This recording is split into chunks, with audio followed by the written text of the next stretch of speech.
time for Shimla to take action and start, moving towards that. So I've done a few steps for risk avoidance. I leave that with you. Thank you so much. Thanks for your time. Thanks. Thank you so much, Dr. Hari Kumar, for giving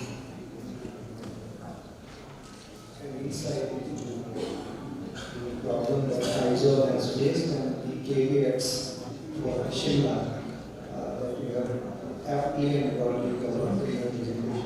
Thank you so much. It's my great privilege to invite the next speaker, Professor Mitigation, sir. He's the founder member of DMA, and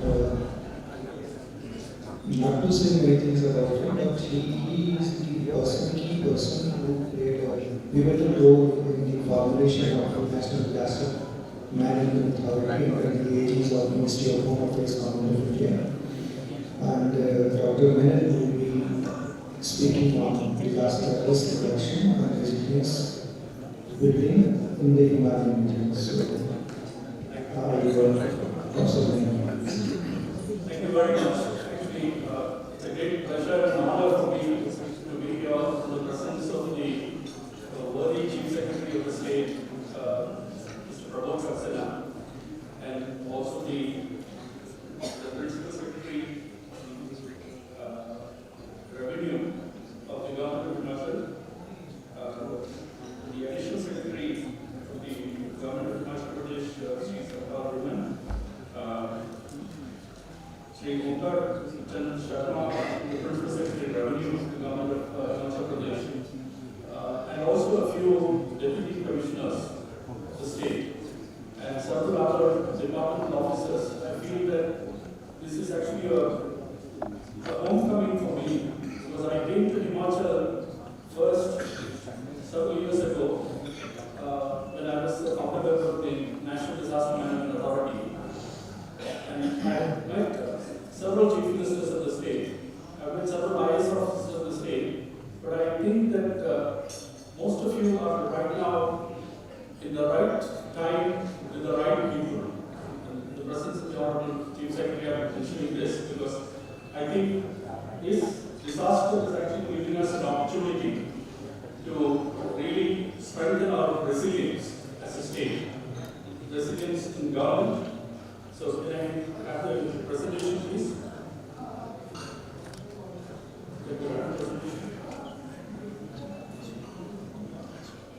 So I give you Menon.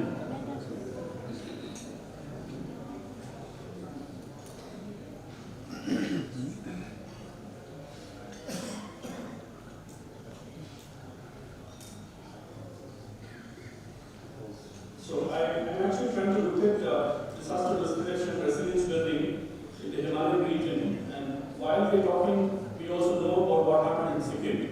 We're still trying to understand whether it is actually a glacial lake outburst flood or it's a cloudburst which has actually triggered a series of devastating collapse of a dam. We are seeing this. This is the Chultan Dam, which has actually got washed out. And you can imagine a dam getting washed out in a glacial lake outburst or a cloudburst. So the IMD has mentioned this as a cloudburst which has triggered this collapse of the dam.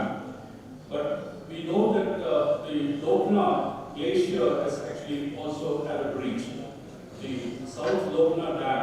And so we are also getting a lot of information from the internet sources which are actually looking at the satellite imagery of what really happened in Sydney.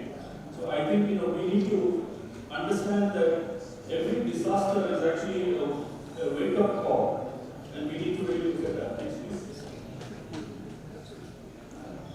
We're looking at the has a disaster risk vulnerability and exposure of communities and other stakeholder groups, disaster risk reduction, climate change adaptation and mitigation, resilience building, global frameworks, the Sendai framework for disaster risk reduction, which is 2015 to 2030. We've got another 7 years. We have a Paris Agreement on climate change, another 7 years till 2030. We have the Sustainable Development Goals, another 7 years till 2030. And we new urban agenda in 2030, 7 years. But we know that the recent report of the Sustainable Development Goals says only 15% of the Sustainable Development Goals are on track. 15%. And we've got 7 years. We know that poverty is a problem, malnutrition is a problem. We know that there are many problems. And I actually dread to think by the time our deputy commissioners become the chief secretaries of the state, what is going to be the situation of governance and risk governance. And I think we need to really look at anticipatory risk planning and anticipatory risk governance. So we need also policies for disaster risk reduction and systems thinking needed for eco-restoration. Next, please.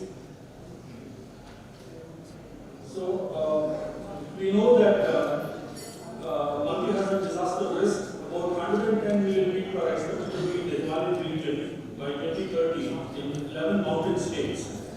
And the Himalayan region is vulnerable to high risk of earthquakes, landslides, flash floods, road accidents, epidemics, flooding, outbursts, etc. And Himachal is one state with the most impressive social development indicators like Kerala. And I think that gives us a lot of promise and a lot of hope. And we really look forward to seeing the disaster risk reduction and climate adaptation from Himachal to be also a model for the rest of the country and for many other countries.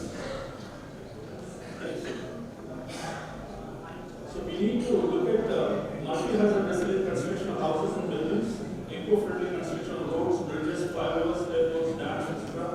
Construction of utilities like power supply, water supply, drainage, sewage, solid waste management, effluent discharge, pollution abatement, etc. Urban planning and architecture, we need to really look at that. And so Dr. Hari actually showed several photographs of when an earthquake happens, cascading collapse happens, and even rescue and response teams will not be able to reach the affected areas. And that is going to be a very major challenge in Mussoorie, in Shimla, and Dehradun, and many other mega cities, which are actually tier 2 cities, which are going to become mega cities soon. So we need to also look at critical infrastructure protection, as was mentioned by Dr. Hari, on power supply, water supply, and also on basic social services. How do we really make sure that critical infrastructure protection or basic services will be protected? And need for strict compliance and enforcement of safe construction practices as per the National Building Code. Next. So we need to also look at geology, hydrology, geomorphology, and hydromorphology. Eco-restoration of fragile ecosystems using nature-based solutions. And we saw Dr. Sarkar mentioned also about vetiver grass, which is actually able to help in slope stability by trying to preserve the soil runoff and then do conservation. Ecosystem resistance, preventing hazards from becoming disasters, and addressing water scarcity, depleting groundwater aquifers, sea level rise, global warming, coastal erosion, glacier melting, desertification, biodiversity conservation, etc. The World Commission on Environmental Development said sustainable development is development that meets the needs of the present without compromising the ability of future generations to meet their needs. And that is sustainable development. Are we able to think about future generations? Are we able to think about our children and our grandchildren? And what is the future, the legacy which we will be able to give for them? And President Obama said, we are the first generation to feel the impact of climate change, and the last generation that can do something about it. We are part of that last generation who can do something about it. It's important that we do something. And Greta Thunberg said, avoiding climate breakdown will require cathedral thinking. We must lay the foundation while we may not know exactly how to build the ceiling. So I think we will just skip the next slide. Next slide, please. Next. So do the right project and do the project right. And this is the American Society for Civil Engineers. Their principles are do the right project and do the project right. And they say engineers should adhere to the principles of sustainable development, consider and balance societal, environmental, and economic impacts along with opportunities for improvement in their work, mitigate adverse societal, environmental, and economic effects, and use resources wisely while minimizing resource depletion. While I was coming from Chandigarh to Shimla, seeing a lot of those landslide debris which actually we were seeing on the roads. And I was actually thinking that this is almost like, I was reminded of the earthquake in Gujarat in 2001, in Sikkim in 2011, in Nepal in 2015. It was almost like, seeing the debris of the earthquake damage. The landslide actually created so much of debris. And Dr. Hari mentioned that, we need to also look at debris management. You have to clear the debris before you can actually start thinking in terms of slope stability and also new construction. Even when the new roads are coming up, we need to really look at the debris management first as a priority. Next.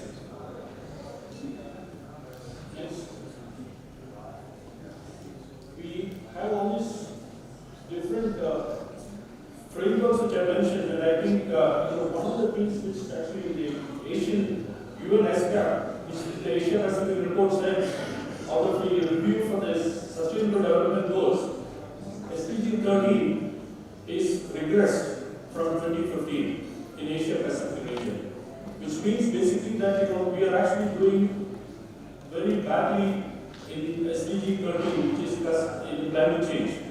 So all the others are marginally improved, from 2015, but it's only 15%, globally 15% improvement track. All the others are off track. So I think we need to really do that. So next.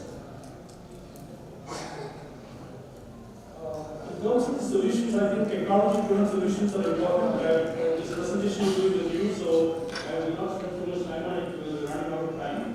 I think most important is the use of technology, including the use of interferometry, synthetic aperture radars, INSAR, persistence factor interferometry for synthetic aperture radars, which can actually do deformations monitoring before, during, and after an event.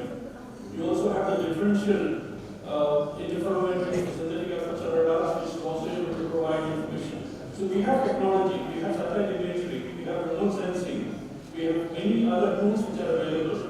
We also have machine learning, we have big data analytics, we have geoinformatics, and I think we need to really use a lot of professional disciplines to come together to find solutions. Next. I think we had seen that last year we had a floods and landslides. We also have seen landslides and floods now this year. And we're seeing this kind of buildings. We cannot do anything about these buildings now. These buildings are going to be there, but I would request and submit for the consideration of everybody that all the new constructions which are going to come up in the state, please make sure that they are compliant to safety principles. All new constructions. And enforcement and compliance has to be non-negotiable. The National Disaster Management Authority, when we started in 2005, we said zero tolerance to avoidable deaths and disasters. So I would request, let us all hold this as a national vision. Zero tolerance to avoidable deaths and disasters. And we will leave the planet better, we will leave the state better for our children. Thank you very much for giving me this opportunity. The last slide. Disasters are not natural. The United Nations, UNDRR, the United Nations Office for Disaster Prevention, is saying disasters are not natural. There are human origins of disasters. And we request early warning to be strengthened. Thank you very much.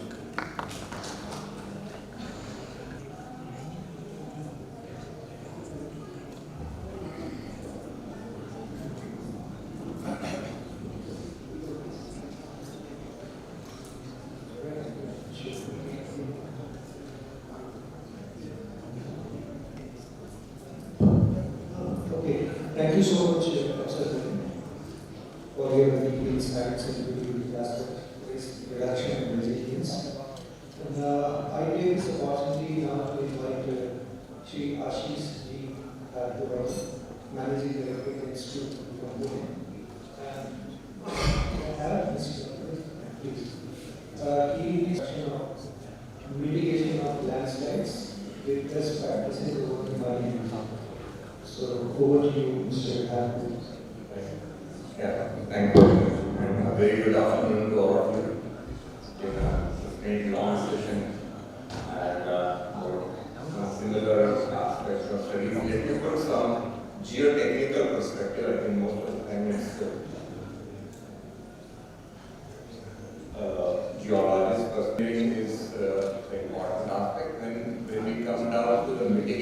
part of it, very specific to the mitigation part.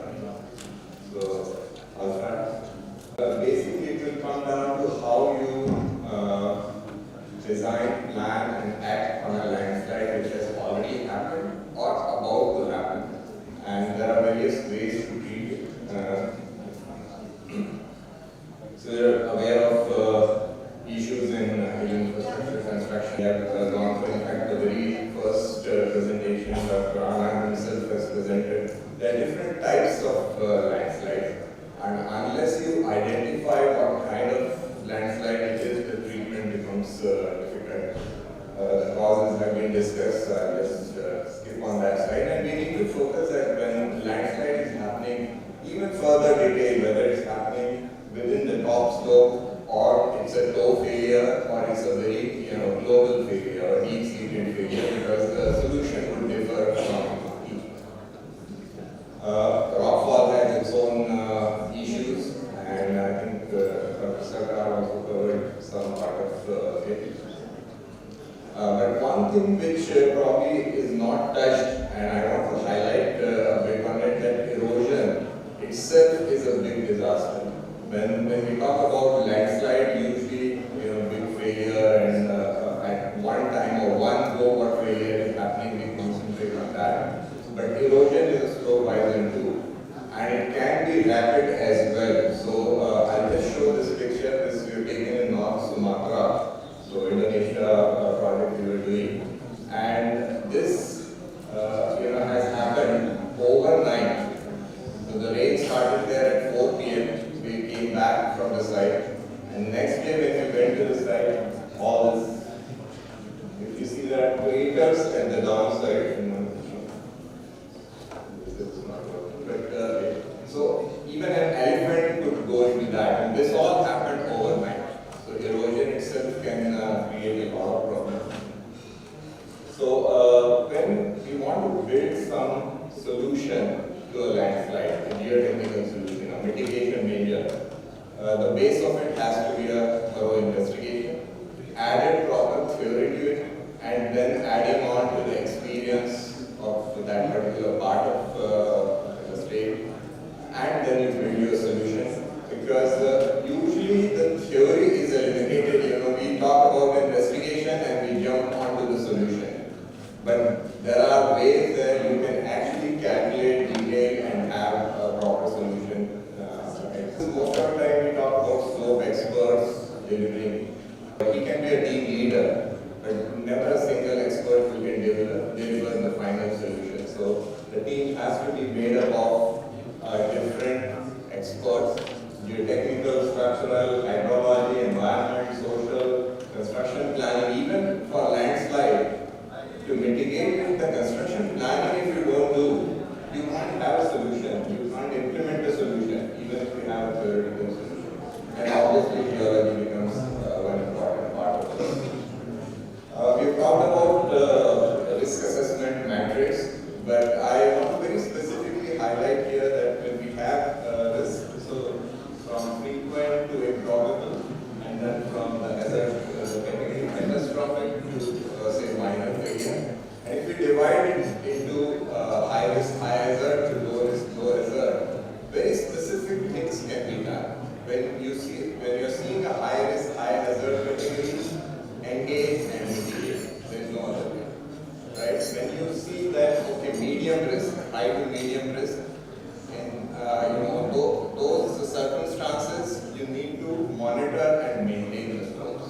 And when you have low risk, you can choose to ignore and again, these are usually people refer it as qualitative, but you can risk metrics as well. So this they actually categorize depending on type of geology, climatic condition, hydrology, seismic susceptibility, existing movement, so on. And they have given a number, and if you see the numbers of the rating system, moves from lower at 3 points.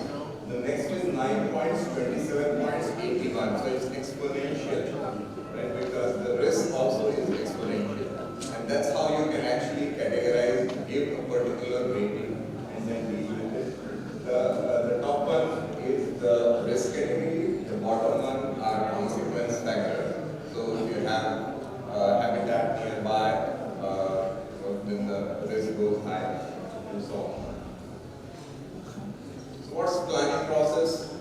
analysis, we have done that.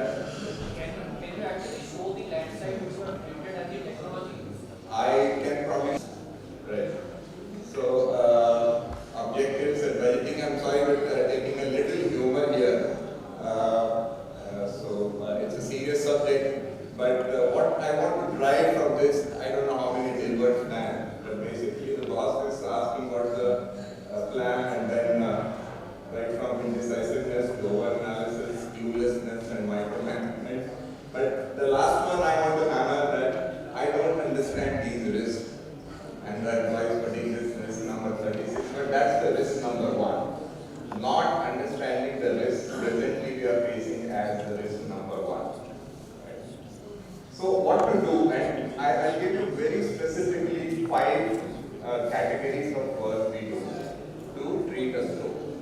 One very simple and everyone knows is cutting the slope to a flatter geometry. Okay? So that reduces your risk. Having said that, there are a couple of soils or rock which will not go with it, particularly shale. If you cut it flat, it will actually disintegrate further. So there is a note of caution when you think that cutting flat is a universal solution. It is not. But yes, it works with most of the geology. So this is the way. So this is a tunnel in Northeast Frontier Railway, and the top slope has been bent and cut. So slope geometry modification is reprofiling is one solution.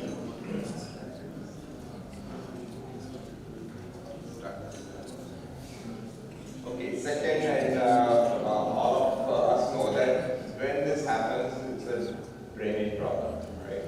So if there are 3 important things we want to focus upon for landslide mitigation, it will be drainage, drainage, and drainage, right? So it's subsurface drainage, it is surface drainage, all of it. Again, drainage doesn't mean only surface drainage. A lot of it is actually subsurface drainage. And there are various ways to provide these subsurface drainage and daylight them eventually. Because you have to collect subsurface drain and daylight it out. There are various ways, as you can see, it can be done. Surface drainage is a systematic catch water drain, intermittent drain, longitudinal